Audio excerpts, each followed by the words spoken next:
Survivor race is now 63 days away. I entered during last week, 4 days ago. I've been training for it for the last 4 days, 5 days, and training's going good so far. Every day I'm either doing a run or a circuit, something to get my lungs going, something to get the blood pumping through my heart. Cardiovascular training, right? So that's what I'm doing. I've got all the strength I need.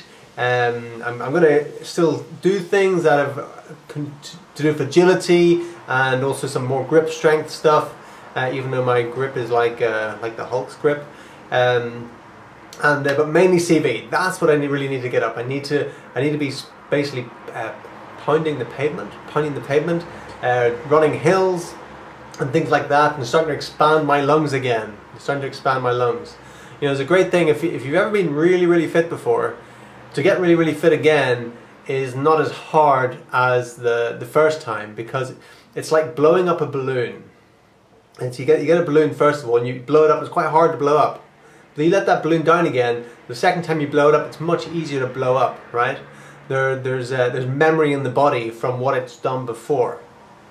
So I'm counting on that. I'm counting on that to get me really fit in the next 63 days. And I've got many advantages. One of the things is eating raw food. I started back on the wagon of being 100% raw. I've been 100% raw since, well, a couple of years ago I did 30 days on bananas just, and then a year before that I did 100 days just on juice, and the year before that I did a full year of just 100% raw, and before that 80-70% or whatever, you know.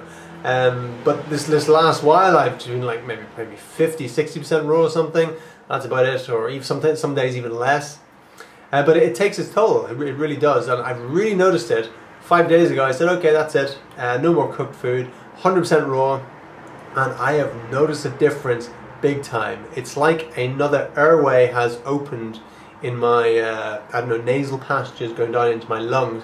I feel like I've got this whole extra, it's like everything's widened, everything's opened up, you know, as inflammation's gone away from eating any foods that are inflammatory foods.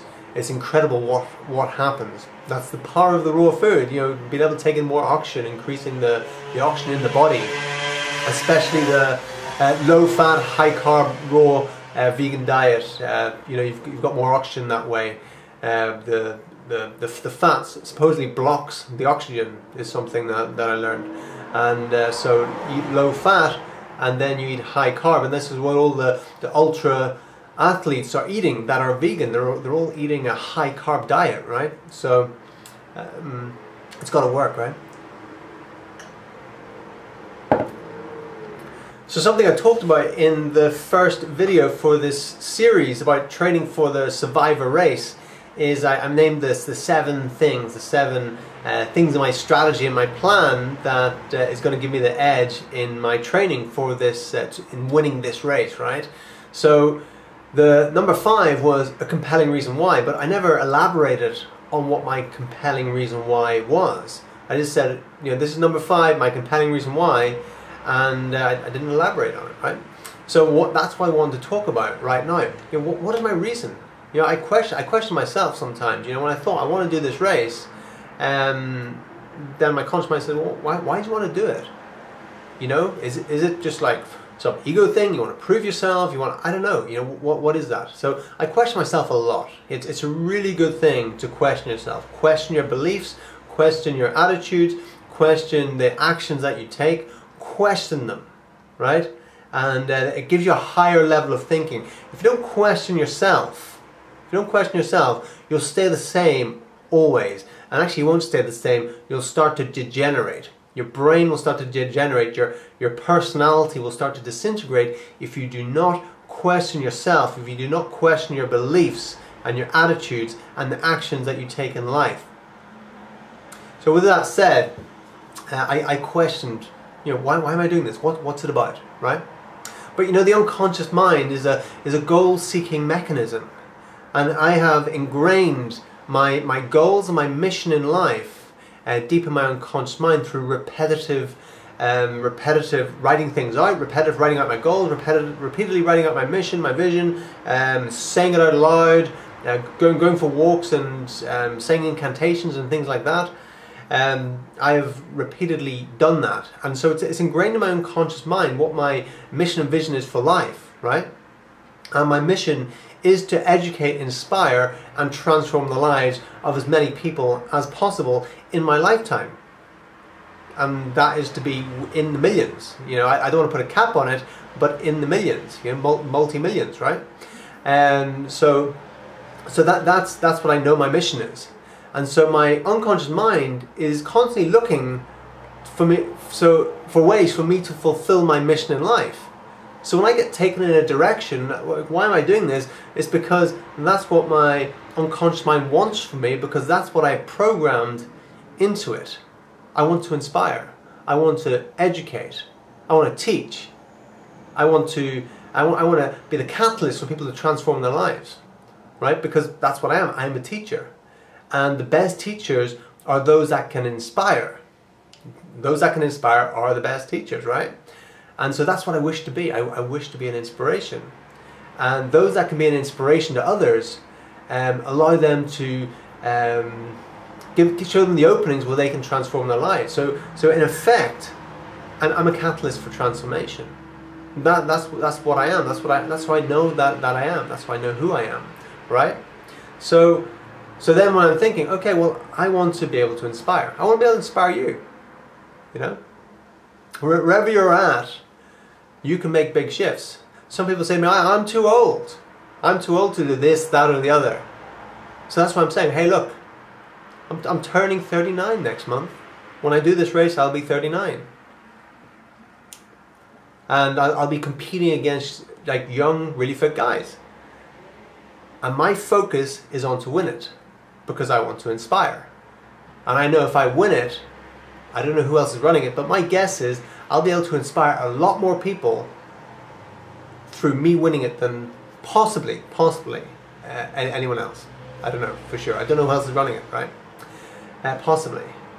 So it doesn't matter where you're at, you can make huge shifts in your life. You know what that is there? Asthmatic inhaler.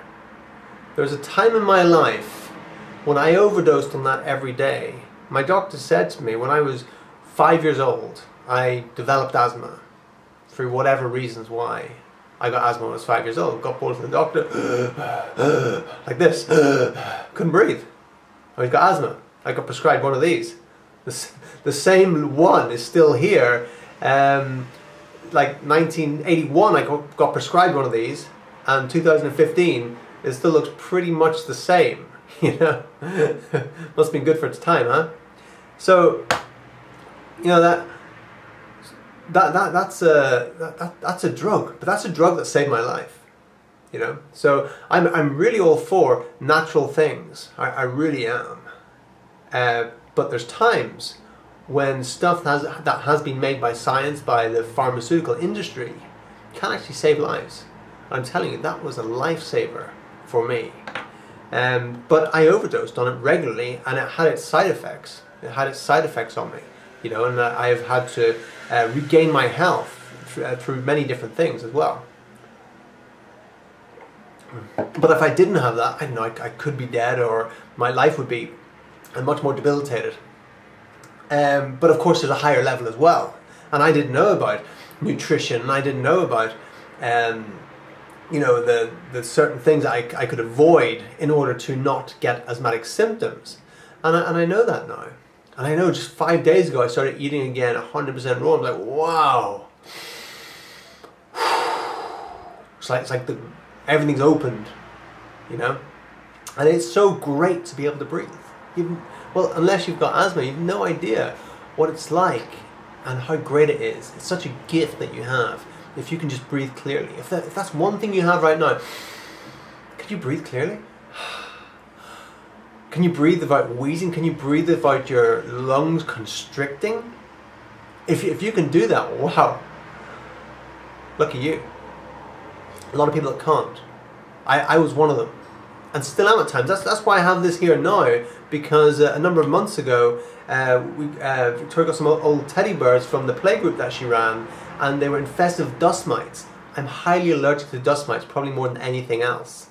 And so she brought them into the house, and Indigo wanted them and brought them onto the bed and everything. We didn't know they were infested with dust mites, and then the dust mites got into the bed, and every night when I went to bed, I couldn't breathe. I stopped breathing. You know, so for this went on for weeks and weeks and weeks. So I need to take an inhaler again.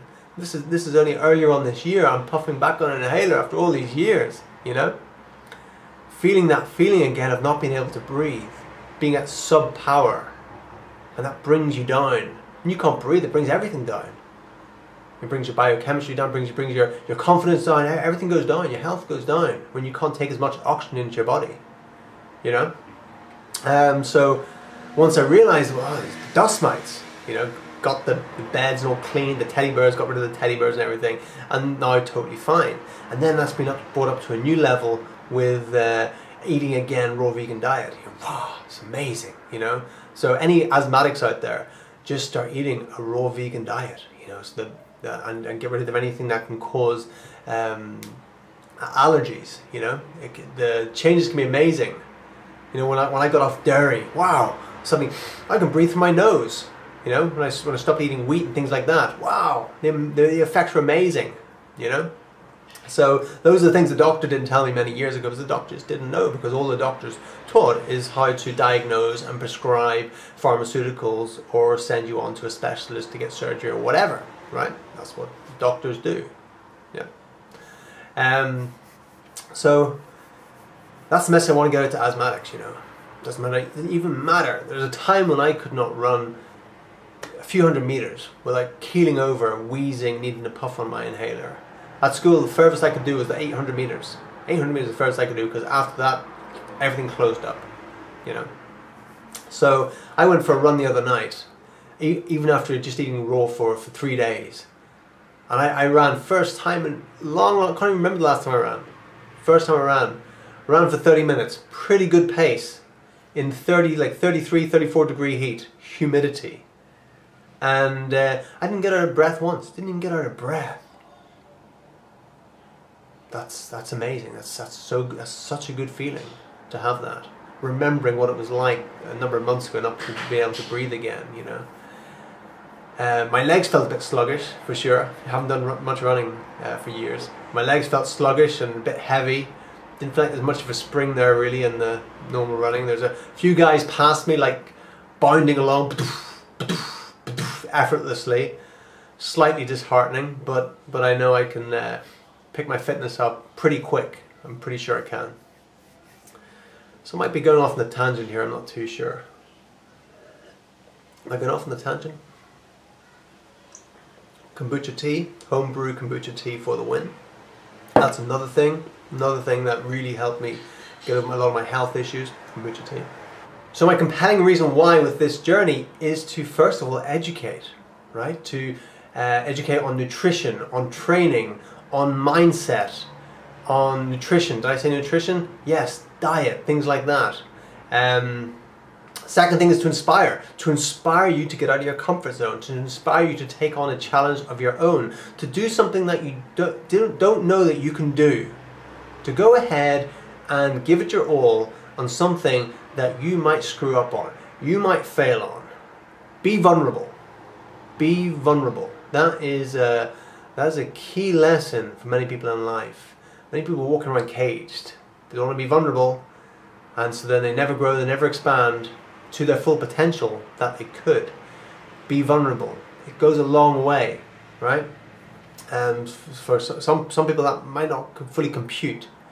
I'm going to say, what do you mean by be vulnerable? But think about it. Well, you'll start to get it, right? And then lastly, you know, if you're educated, if you're inspired, then your life will transform to new levels. If you step outside your comfort zone and go on your own hero's journey, whatever that is, yeah. If I can be the example for you, then I've done my job. Thanks very much. Tune in next time.